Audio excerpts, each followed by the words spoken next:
Good afternoon once again, everyone, and welcome to Midday on WYPR. Dan Rodricks here. Thanks again for joining us and making Midday part of your day.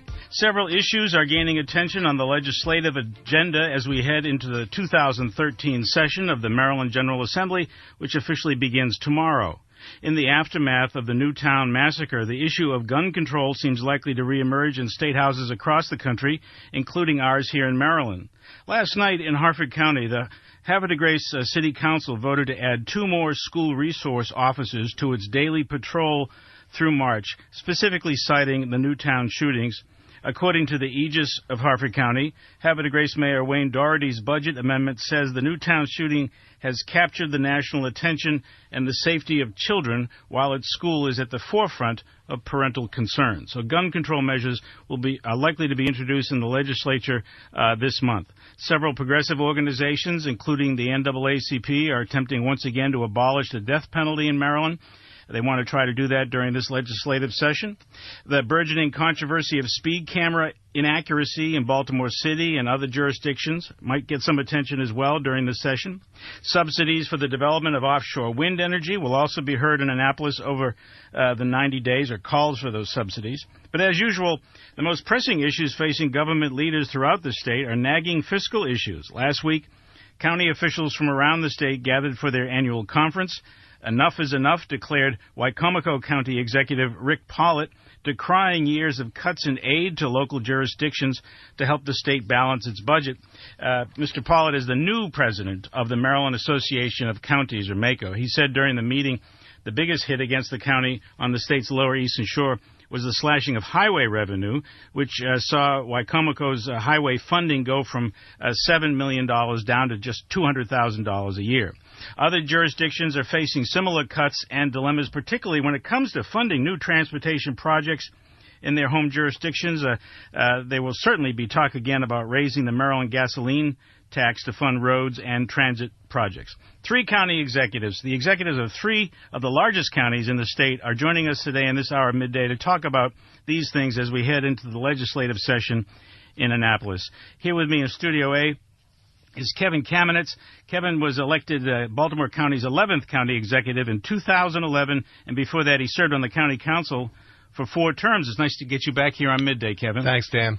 And David Craig is with us in Studio A as well. He's been the county executive of Harford County since 2005. And speaking of Havre de Grace, as I did earlier, he served 2 tours as mayor of Havre de Grace, once in the 80s and then also from 2001 to 2005.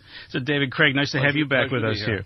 And Ken Ulman, who is the county executive of Howard County, will be joining us by phone in about 10 minutes here. So it's nice to have you both here. Kevin, what are you looking at as far as the legislature goes? It begins tomorrow. What's in your wish list for the coming legislature?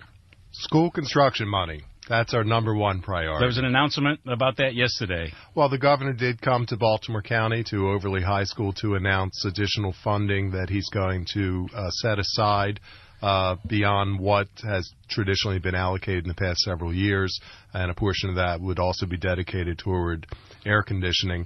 And the reason he came to Overley is because it's typical of the school situation that we have in Baltimore County. We have a very large school system, 107,000 students, and the population continues to grow, and it's projected to continue over the next several years. And yet 80% of our schools are more than 40 years old. We're about a third. We represent a third of the schools that are unair conditioned in the state, and it's not that we haven't been putting money into it. I will tell you, over the past 10 years, Baltimore County has invested $2 billion towards school $1 billion towards school renovation and construction, while the state has contributed $350 million. And when I took office 2 years ago, 54% of our schools were unair conditioned, and in just this short period of time, we've knocked that down to 36% unair conditioned. But we're an older county, a very large jurisdiction. We're actually larger in population than 4 states. And we have needs, and we're trying to address them as best we can, but we need some help from the state. So that's at the top of your list, and you got some good news, at least the governor's support of some $336 million in additional funding for school construction? Well, let me clarify. It's the amount that the state has given in the past, on average, has been about $240 million. Putting the math together, I heard the governor say that he's going to be adding approximately $85 million to the pot, of which he's going to dedicate $25 million toward air conditioning needs. Oh, right. So the issue for us is when he does allocate additional funds, it's best to take a look at the age of the school systems and the county's willingness to also match that funding, which we are in Baltimore County. We also have no incorporated municipalities in Baltimore County. We're really the only county, although Howard County has Columbia, that doesn't have that situation. So all the funding needs are Baltimore County based. Just for the record, I'm quoting $336 million. That's $325 million for the state's public school construction program, and then $25 million just for air conditioning. That's from the governor's announcement. I hope that's right. But when I was there, I kind of read it saying that that was part of the $25 million is part of the 85. Okay. Well, this is let me see what you have. Announcement from the governor's office starts there with that number 336. I'll go to David Craig. What's at the top of your list as far as the legislature goes and the procurement of state aid for Harford County? We don't get much. Never have, never will. Really? Our continued hope is no more shift of unfunded mandates and no more reduction of money that we would bring in. I can see that our school system is going to get hit by about an $8 million reduction in funding because we never qualify for any of the geographic fundraising that's done for certain poorer counties, which I understand as a teacher for 34 years. But school construction, when it comes down to capital projects, it's going to be school construction and road projects, particularly road projects related to Aberdeen Proving Ground. Tell us, would you please, we talked a lot about this the last few years, the shifting of the responsibility for teacher pensions, millions of dollars in responsibility from the state to the counties. Now, how is that working out in Harford County? And then we'll hear from Kevin in Baltimore. Well, County. for Harford County this year, obviously the teachers union is going to want a pay raise, and the amount of money I have to put into their pension is the amount that it would have taken to give them a 3% pay raise. So I'm still giving them the money. It's just they don't get it for another 25 years, unfortunately. It was a bad idea. It shouldn't have happened, but it has happened. And as we watch it roll out over the next 3 years, it will get up to about $12 million for us. So you're 3 times bigger than us, so probably 35, 36. Yeah, how does that look in Baltimore County, Kevin? Those are probably the right numbers. Basically, what will be happening is that for whatever reason, the state has assumed the teacher pension obligations for the counties. And at some point, the state said to the counties, you have to start paying the FICA portion, which we have been doing for a number of years. So now what's happened is the General Assembly decided that they want the counties to share in a greater burden, and obviously that's to help balance their budget at the state level. So we put all the portions, the Social Security aspect and the pension, put it all in one pot and have essentially divided that in half, and then that is being staged into the counties over a number of years. The key is for us to accept our medicine. We're kind of at the bottom of the food chain here, so we just have to budget it, and it's a hit for us, and we'll have to do what we have to do.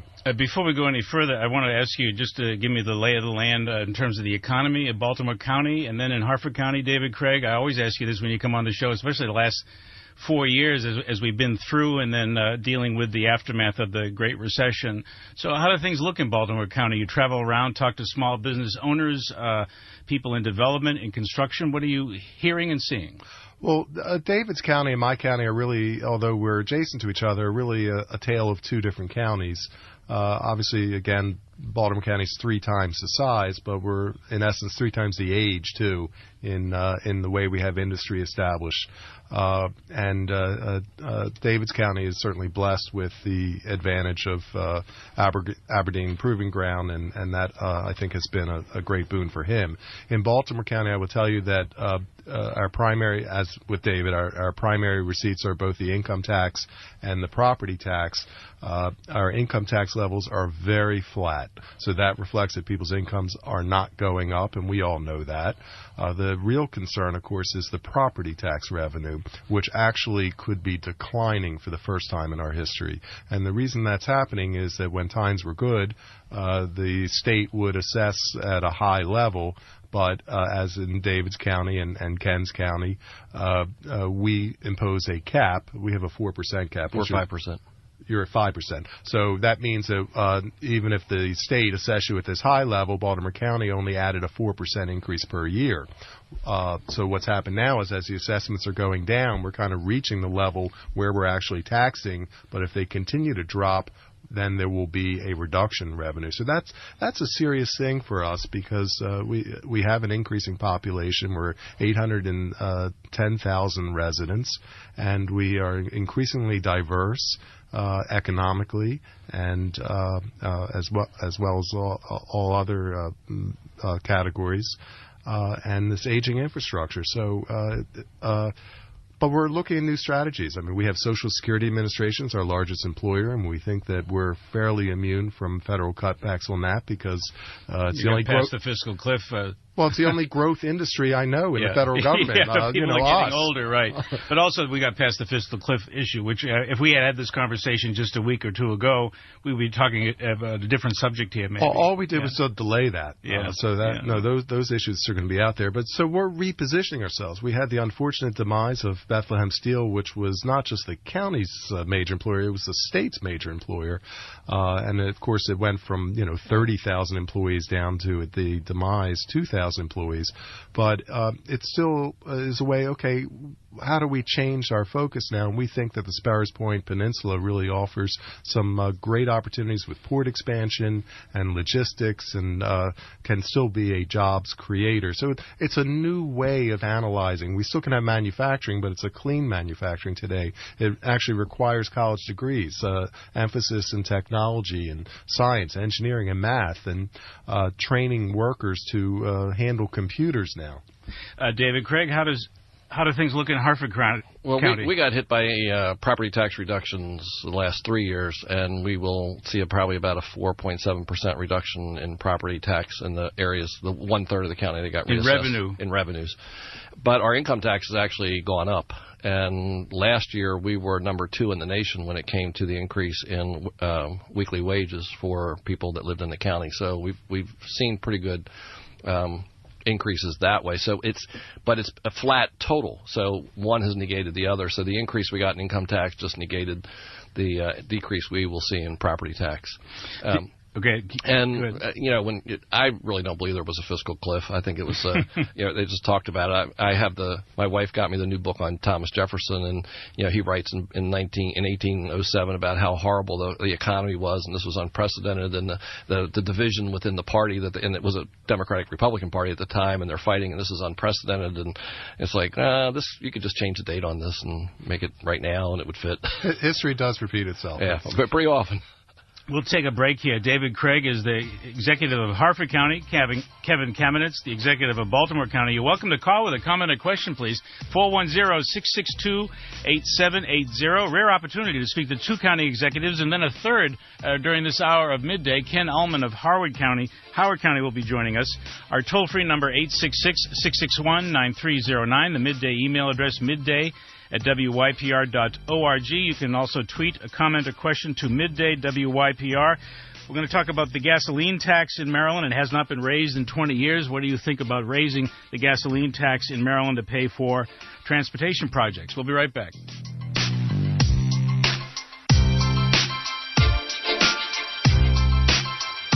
One hour of radio, 3 county executives, Kevin Kamenetz from Baltimore County, David Craig from Harford County, and now Ken Ulman joining us, the county executive of Howard County. Ken, thanks for making time for us today. Ken Ulman there? We were hoping he was on the phone line. We'll try again to get Ken Ulman back on the air with us. 410-662-8780. Is there something you're on your mind as the Maryland legislature gets set to convene tomorrow? We're spending some time in this hour with 2 county executives, and hopefully Ken Ulman of Howard County is there with us now. Ken, how are you? I'm doing great. Thanks for having me. Yeah, good. Thanks for making a little time for us. We just got started here with Kevin Kamenetz and David Craig. Hi, Ken. Hello. I've been listening. You guys are doing great, talking about the challenges of dealing with the state's budget. Well, I want to ask you specifically about transportation because I'd like to hear from our listeners on this. Back in 2011, a couple of years ago, State Blue Ribbon Commission recommended that Maryland raise an additional $870 million a year to put toward transportation projects. And I know last time or the time before you were on Midday with us, Ken, we talked about this and the need for help from the state for transportation funding in the local jurisdictions. And I know the Maryland Municipal League and the Maryland Association of Counties say this should be a priority. But, you know, one of the options is raising the gasoline tax in Maryland. That was a proposal in the legislature last year. It didn't go anywhere. There's talk about raising it again this year. Give us your take on that. Sure, Dan. And, you know, I sat on that task force, and it's clear we have a huge challenge. And Kevin and David know the challenge all too well, and, you know, Maryland's citizens know the challenge.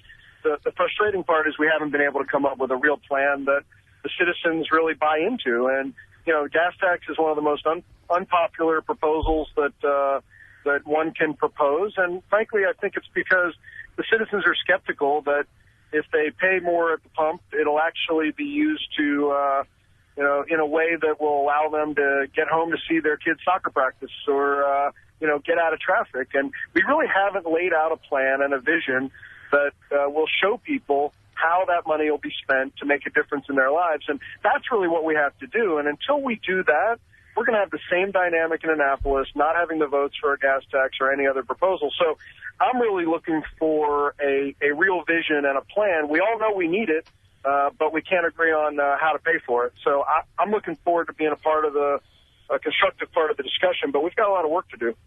Kevin Kamenetz, I want to go to you on this. What do we do about this? I know you have needs for road repairs, not only road repairs, but even some new projects. It doesn't seem like we're at the point where you can talk about new projects. Well, that's probably true. We are 610 square miles in Baltimore County. That equates to 6,600 lane miles. We used to get $45 million a year in highway user revenue funding from the state that we would apply toward just maintenance of roads, let alone new construction, and we now get $1.5 million. So we've had to absorb that balance, and it's been obviously very difficult. So, and we're also again, as I said, a jurisdiction, as is Ken, that has no incorporated municipalities, which means that when the funds are divvied up, they divvy it up to the counties, but then they also throw an additional pot to all the municipalities, and yet Ken and I get no additional funding that way. So I know he and I feel there should be a more equitable distribution. Sorry, David, I'm not sure how you feel about that. But, you know, obviously the need's out there. The General Assembly and the governor know that there's a need out there. How they resolve this issue, whether it's raising the gas tax, which, you know, obviously there's statistics that advocate in that direction, or whether they do it through cutting spending. But, you know, the state needs to step up and figure out how to resolve the problem. David Craig, where do you come down? I mean, nobody likes taxes. You think the citizens have no stomach for a gasoline tax? If they know, if it can be sold, as Ken Ulman says, if they can be sold with a campaign or whatever, that this is what your money will be used for. If all the money that a person driving a car that is taken from them in taxes, whether it's their gas tax, the driver's license, the license for the car, the sales tax on automobiles, if all that stayed in the highway and bridge system, I don't think they'd have as much a problem. I was a member of the House of Delegates and voted against the last gas tax increase. It was a 10-cent increase, and the reality was that half of that was going to go to Baltimore City. That's the way the formula worked. And of the 50% that was left, a bunch went to the municipalities and places like that, but most of it went to mass transit. So this fare box program that they have, subsidizing at 70% mass transit. And then when they talk about the billions of dollars of projects, and you know they have the purple line and the red line, each is $2 billion. And if you're driving your car, you don't care about that. So the reality is also, the political reality is, if someone votes against the gas tax increase, they don't get state funding for the projects in their district. The speaker, the president, the governor are going to approach, say, if they were approaching you, they'd say, would you vote for this? And if you said, yes, I'll vote for it, but I need this road done or this bridge built or this done, that's the trade. That's the way it works. I was there and watched it. Right. And they don't have that trade yet to get that done, unfortunately. Ken Ulman, this is a tough sell. Well, it is, and David makes a good point, which is part of the challenge is it's like the chicken or the egg. You got to lay out the vision and show the public where the projects are going to be so that they can look and say, okay, 795 at the Beltway in Baltimore County, or up in Aberdeen, or in Columbia, here's the Route 29, and actually look at them. But as David points out, it's a lot of backroom dealing in Annapolis and whose districts are going to get the projects. And so if you take that approach, you can't really sell a vision. So we really do have a challenge. It really is a chicken or the egg. And I think there's the point of the mass transit versus the roads is also an important one. The political reality is folks in the more rural areas might vote for a gas tax if they knew it would go to roads. And so if there was a dedicated revenue stream for mass transit, I think it'd be an easier sell. I'm actually meeting with Senator Brinkley from Frederick to kind of talk about that in a couple weeks. And if there's a way to kind of split those two up, but create dedicated sources that can bring some folks together. But it absolutely is a complicated issue, but we got to figure out a way to break through the current logjam. Kevin Kamenetz, let me ask you this. Still a lot of uncertainty about the national economy, and that was highlighted during this, whether you think it was phony or not, this debate over the fiscal cliff, just concerns generally about, where the country's going. But if there was a general sense, more confidence in the economy, do you think it would be an easier sell to say, we got to raise these taxes using the gasoline tax on consumers so we can improve your roads? I think part of the problem is that we're dealing with a lot of different taxes. So the average citizen hears that the state sales tax went up, that income tax goes up. Now tolls. On the federal level, tolls. So on the federal level now, income taxes are going to go up, payroll taxes. Yeah. So I think it's a lot hitting people all at once, and they're getting a little tax weary. I agree with Ken and with David that if we just isolated the issue, there's a lot of logic as to why we need a gas tax or why we have to dedicate funds toward the gas tax. But I think people are tax weary right now. What do you do in the meantime? This is what I wonder. As a county executive, your public works department or highway department tells you we need this done, we need that done. What happens in the meantime? It's absolutely projects back. Yeah. It's absolutely an incredibly tough time to be a county executive because of this fiscal crunch that's taking place from all ends. And it's what David says. You have to prioritize. You make decisions that you think are in the best interest of the population based on what we can afford. David, Craig, you have roads with holes in them, just as everyone else does, probably. Most of our county roads are in pretty good shape. Yeah, we fill those potholes in Baltimore County. We've maintained that. Sorry. So I would say most of the complaints I get are state roads, not county they're roads. state roads, not county roads. Yes. Okay. I hit a pretty good one on Charles Street the other day in Baltimore City, not in Baltimore County, and I almost dialed 311 to report it. It was so big. I guess I should have. Ken Ulman, did you want to say something? Yeah, just to your point, what you do is you extend your road resurfacing schedule. You might like to resurface every 3 years or every 7 years, and you extend it and you really prioritize. But what the public doesn't see is, that next subsurface down. You let the road get to such a degree of challenge that eventually you have to rebuild the road. So there's all this underground infrastructure that, nobody cares about until there's a sinkhole or until there's a water main break.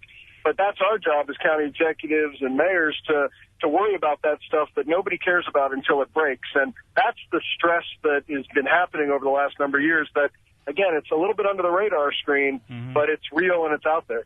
Another thing that kind of relates to transportation and travel, speed cameras used by law enforcement to nab those of us who drive too fast through speed cameras, and I guess you've been watching. That's you, not me. These stories.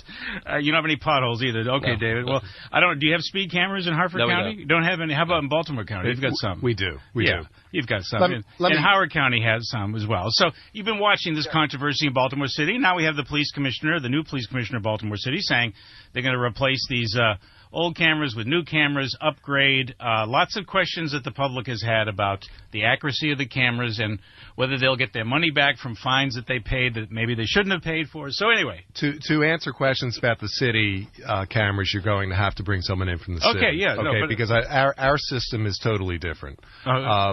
Apparently what the city does is use a measurement system from point A to point B, and that's why they have the timestamp of that.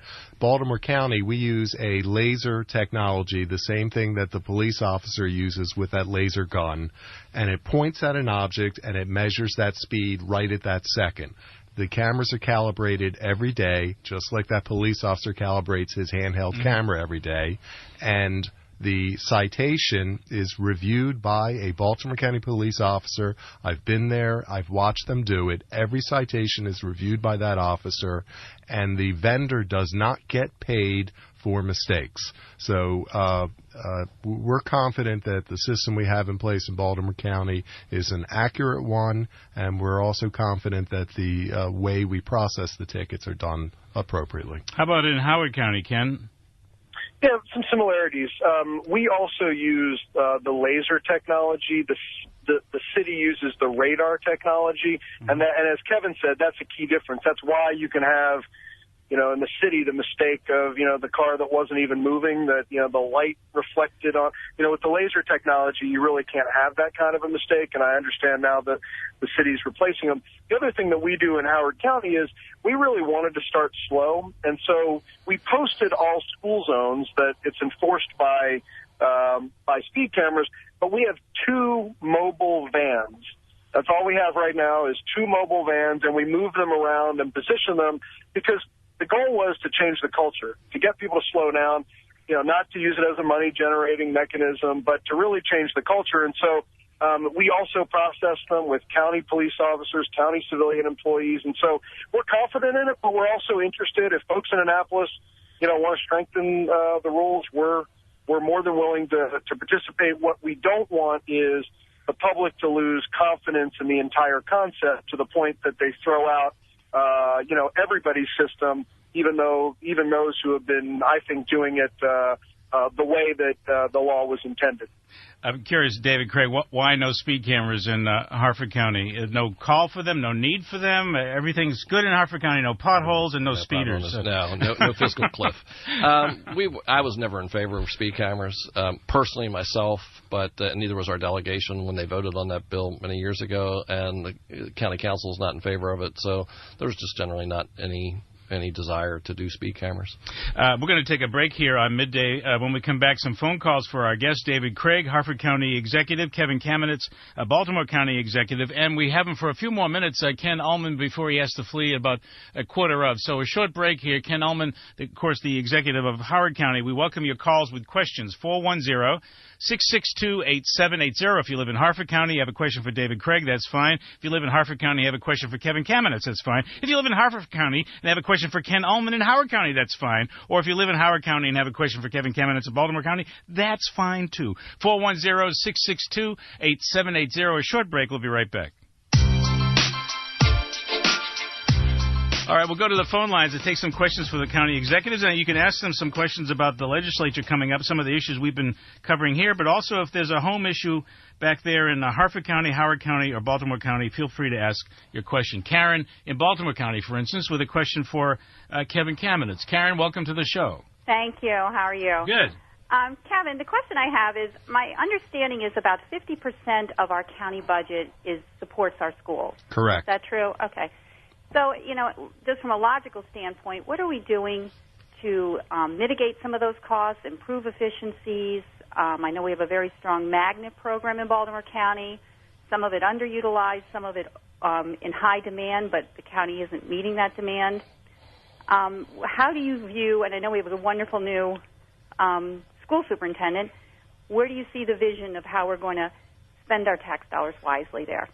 Great question, Karen. And I want to tell you, Dr. Dance, our new superintendent, has been a great breath of fresh air, and we have developed a great partnership because I've asked him to start looking at common sense approaches that in the past school systems were reluctant to because they kind of feel, oh, well, we're the school system. We don't have to cooperate with the county, even though we're the funding partner here.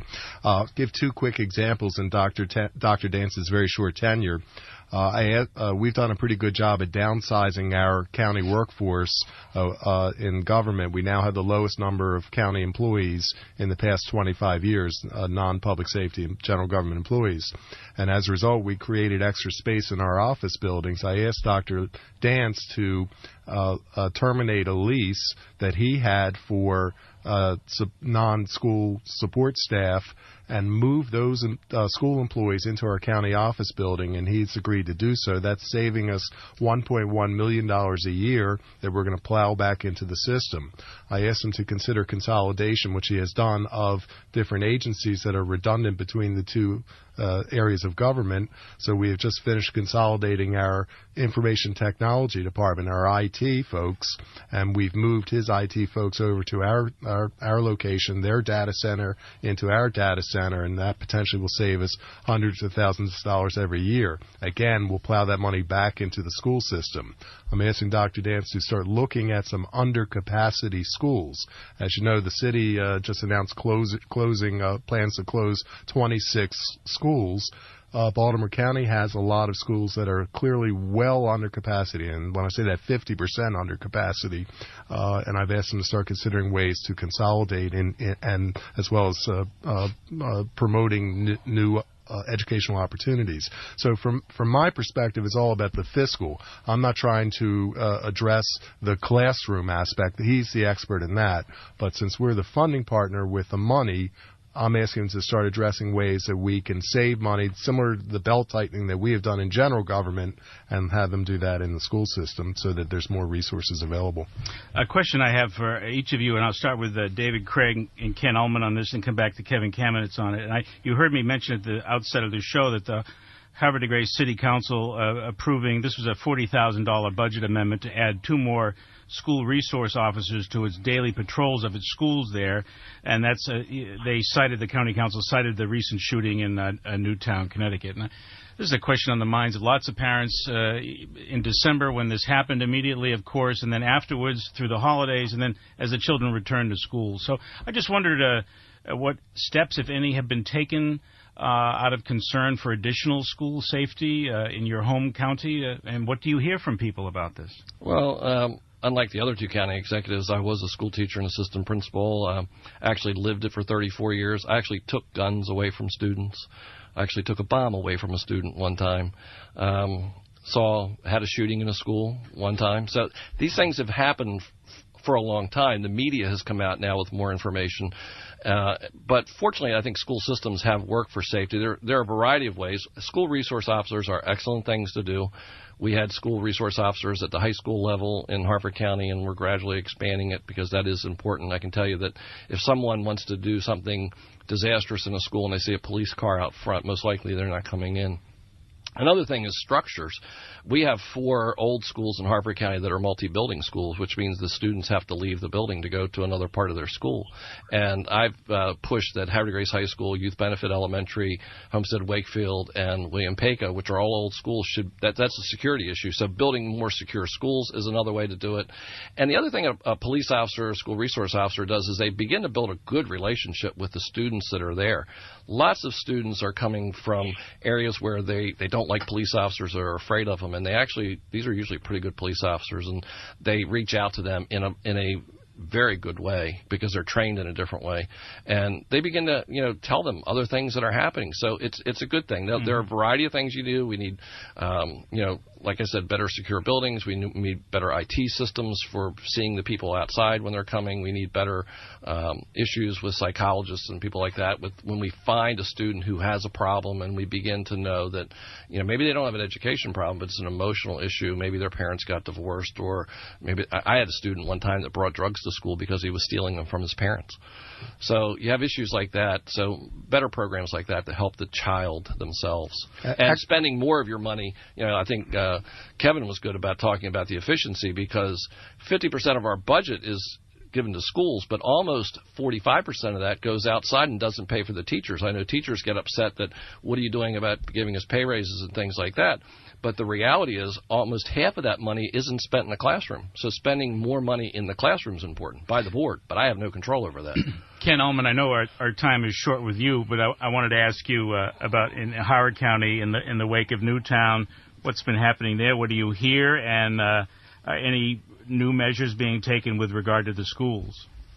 Sure. Actually, it's a timely question, because tonight at 7 o'clock at Wild Lake High School is the first meeting of our joint task force, co-chaired by our police chief, Bill McMahon, and the school superintendent, to just take a look at this issue fresh after Newtown. And we actually had to close registration because we have over 400 people sign up to be there tonight to begin this conversation. And as David talked about, it's a very complex conversation. It involves mental health. It involves school resource officers, security of buildings. And my view was, I think we're doing a lot of things right to keep our buildings safe. But if there are things we can be doing better, we want to take a look at it. And, David made a good point regarding school resource officers. And we have a police officer in every high school and about half the middle schools now, but they're not standing at the front door, as a guard. They're in the building. They're doing some mentoring. They're developing relationships with students. We solve a lot of crime, frankly, because of those relationships. If there's something that goes on in a community, a lot of times that SRO knows, through their relationships in the school, who was involved. And so it's really a complex challenge. It's not going to be one size fits all. Obviously, Kevin had a incident at one of the schools, Perry Hall, not that long ago, so he knows firsthand how difficult this is. I will say, and I know, there's going to be a conversation about gun control in this country.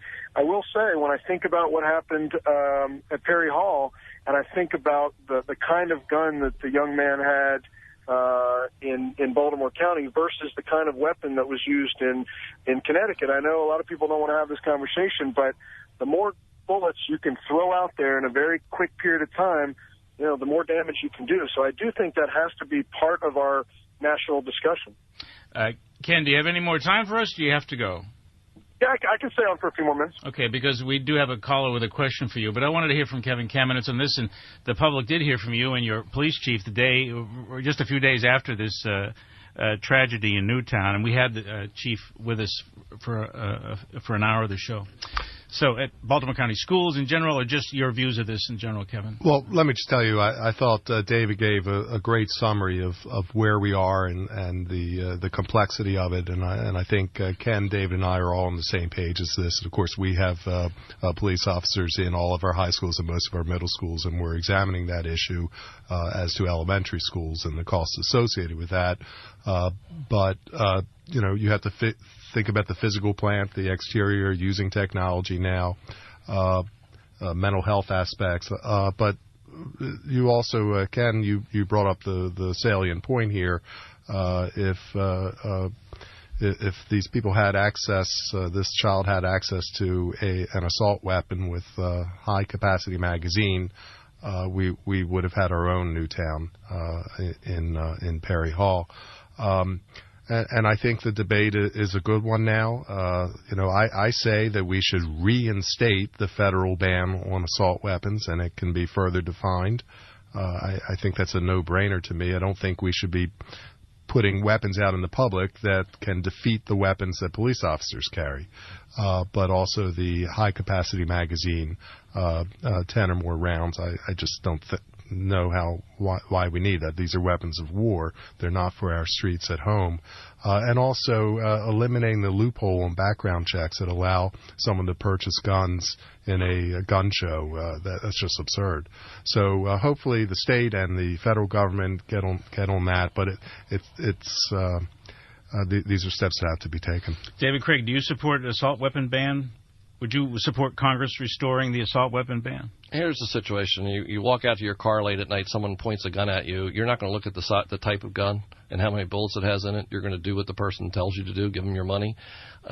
We had a shooting in Harford County where a boy had gone next door and stolen a gun from someone and ended up shooting one of the brothers got shot. So it's not the type of gun that did the killing that's important. And the one problem I've seen, having been in the legislature and seen issues, and you go back to William Donald Schaefer with the Saturday Night Special, and saying we're going to get rid of these types of guns. Well, what it did is it made criminals who are already breaking the law when they have the gun in their hand get a better gun, and as Kevin said, now be better off than our police officers. So, David, how about the point of if this child in Perry Hall had an assault weapon as opposed to the rifle that he had a shotgun? Yeah. Well, if he had a shotgun? Well, he had a shotgun. That's what he used. Well, he here's used the thing. Shotgun. Fortunately, only one child was shot. And he was tackled as he was attempting to reload that shotgun. And one gun shot from a gunshot can kill multiple people.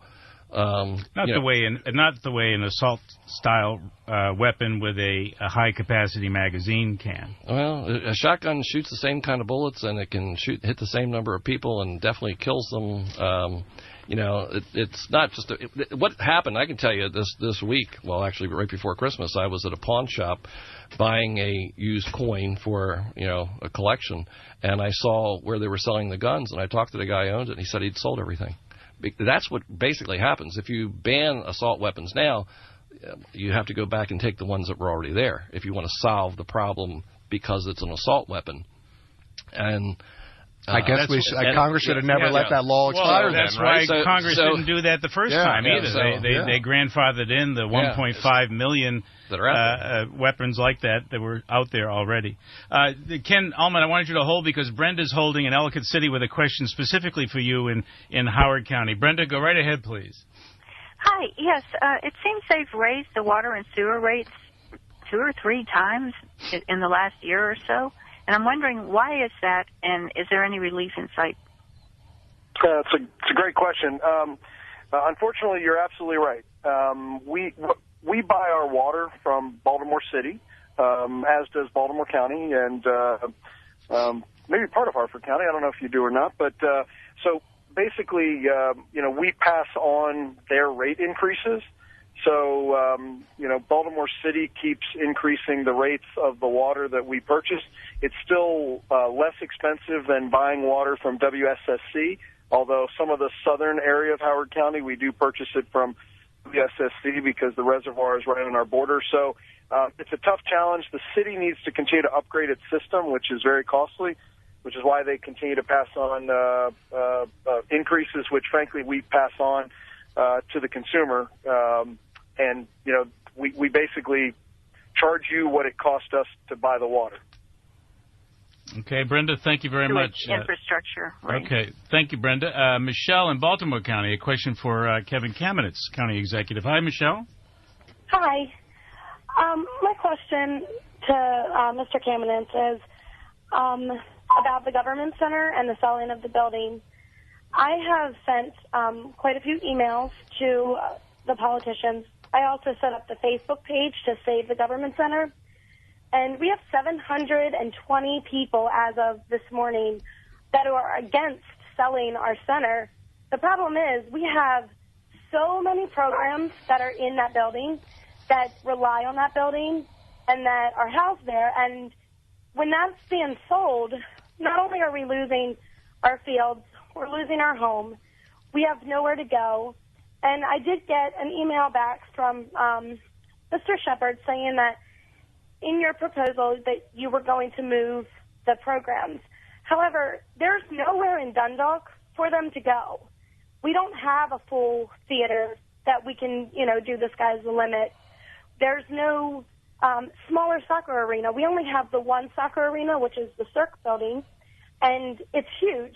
And there are, at least 13 recs in this small little Dundalk area. and there's no way that each team will have the time to play. Okay. So my question Michelle, is, where are you going to put us? All right, and to background this a little bit from Kevin Kamenetz. Michelle, thank you for calling. So just background the rest of our listeners for this who may not be as close to it as Michelle. Michelle, I hear your concerns, and we're on top of the situation. I just want to offer you as much reassurance as I can that we're going to address your issues. But the big picture is getting back to how do we handle things in this down economy. I've got 3 aging public safety buildings. I've got a police station that was built in 1953, a fire station built in 58, another police station built in 64. They need to be replaced. The old way of doing things was to borrow money and to rebuild those buildings on the same site. Fortunately, in this situation today, all 3 of these are on heavily traveled commercial areas, one on Liberty Road, one on York Road, one on Merritt Boulevard. We think we can sell these properties, put them back on the property tax rolls, create jobs by new businesses going in there, and use the profits to build these new buildings, these replacement buildings, for free on county-owned land. So, and in any additional profit that we have left over, we're going to pour into school renovation projects in those 3 areas. So we're trying to be creative in a new way here. If we don't get enough money for each of these bids, it's a public proposal. The council would have to approve the sale of any of this land. And if we don't get enough money to build the buildings for free, then we're going to go back to the drawing board. But if we do, we're going to have sufficient mechanisms to replace all of the existing uses and save money. What's your projection on how long that might take? Well, it's actually going to be we just released the RFP yesterday. It's the bids are due back by April, and we expect to have negotiations submitted to the council and have an answer certainly in the next 6 months. We've already developed the contingency plans, and when we talk about using underutilized school buildings, we're talking about moving that police station that's at North Point Government Center into an underutilized school building. So this is all part, it kind of weaves together our whole conversation of how we have the school system cooperating, how we be creative in saving taxpayer dollars and still provide the services that our county residents need and deserve. We're short of time now. Is Ken Ulman still with us? The county executive. Oh, that's great. Thank you for holding, Ken. Just quickly, I didn't ask you at the outset what was at the top of your wish list for the General Assembly that convenes tomorrow. Sort of a combination of David and Kevin. One, as David said, not to get cut anymore is my number 1 priority. And 2, if there's some restoration, it's to be able to move some transportation projects forward and continue with school construction progress. But frankly, just don't cut me anymore. It's been a rough time to be a county executive, as your other guests have said earlier. All right, Ken, thank you very much for your time. Ken Ulman, the county executive in Howard County. Thank you. And also David Craig from Harford County has been with us in this hour of midday, along with Kevin Kamenetz of Baltimore County. It's nice to get the 3 of you to talk during 1 hour. And the Ravens got a game coming up Saturday. I saw a press release about something that you're doing in Baltimore County. Well, we are actually, it's the Baltimore County Ravens. Yeah, the Ravens, yes, they're located in Owings Mills, and we're very proud to have them there. And Baltimore County Ravens. It is. Right. So we're looking to bring back that Lombardi Trophy to Baltimore County. So are you doing something special tomorrow? We are. We're having a pep rally on Friday for our employees. We had the Ravens come out today in front of the courthouse and paint the lawn. And really? I'm wearing purple today. We have Purple Friday. David Craig, you having Purple Friday too, right, up in Harford County? We did Orange Fridays too this year because it was a good day. It was a good year for Baltimore both ways, all season.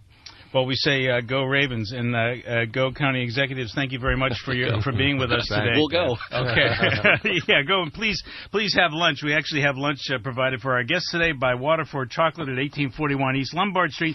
They bring it to us every Tuesday. Sexy comfort cuisine, breakfast, lunch, and dinner, al fresco dining, and off-premise catering. Waterford Chocolate, thank you very much. Thank you again to Kevin Kamenetz and David Craig. It's been a pleasure. All right, folks, we wrap that up, our first hour of midday here, and then we'll take a break for the news from NPR, followed by the second hour of midday. So I hope you'll stick around for that.